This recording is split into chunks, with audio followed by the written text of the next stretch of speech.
Hi there, my name's Tim Leonard and I'm from the Service Delivery and Support team in IT Services. My role is to assist many of you with your day-to-day computing issues, and like a lot of us in IT, I love tinkering, gadgets and new tech. Today I'm here to talk to you about 3D printing. It's a subject and hobby that I'm passionate about, and as with a lot of our hobbies, sometimes they leak into our work lives.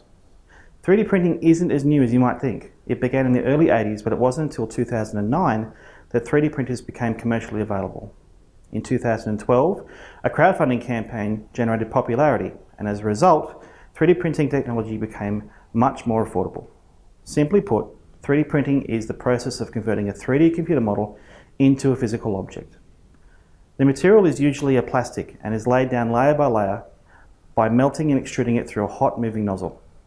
This method is called FDM, or fused deposition modeling, and is the most common type of 3D printing for consumers, where a roll-fed material is driven through a heated nozzle and deposited onto a flat bed. Between the movement of the nozzle and the bed, all three axes are created.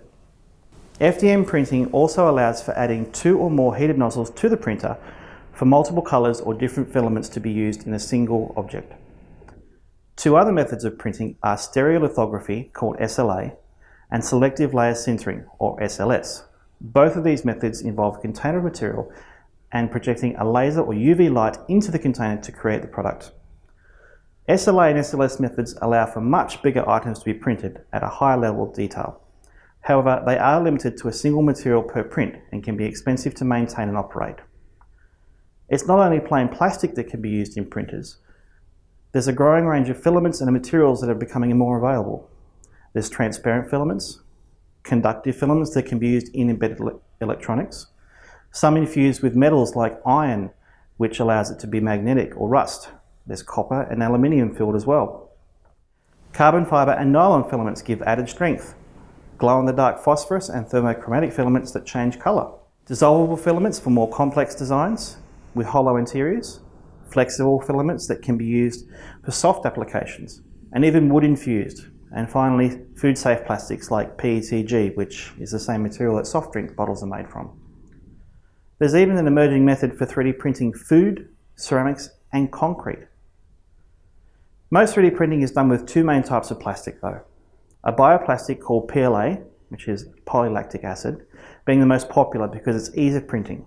Also because it's based on plant starches and is biodegradable, non-toxic and doesn't give off fumes when printing.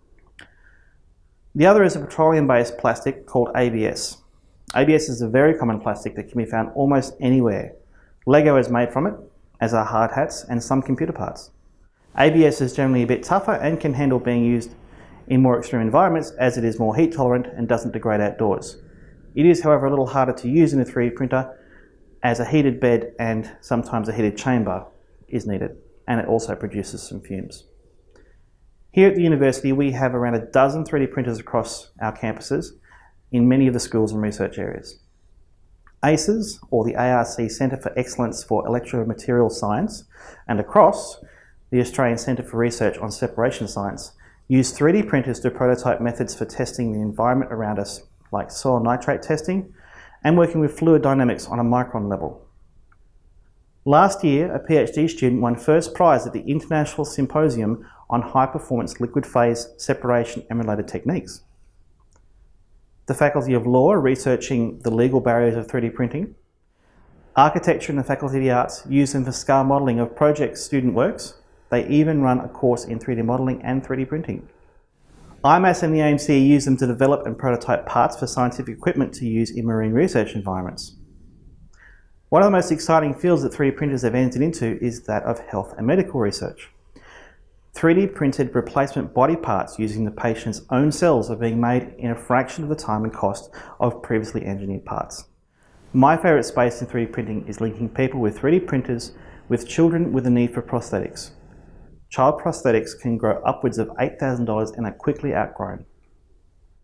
3D printing isn't hard to get involved with. You don't need to be good with 3D modelling software or own a fancy scanner.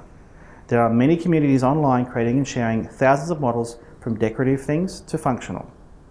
Museums like the Smithsonian are even cataloguing their exhibits and sharing them online. If you'd like to know more or to come and see a 3D printer, please don't hesitate to contact me. Thank you for your time, and I hope you learned something new today.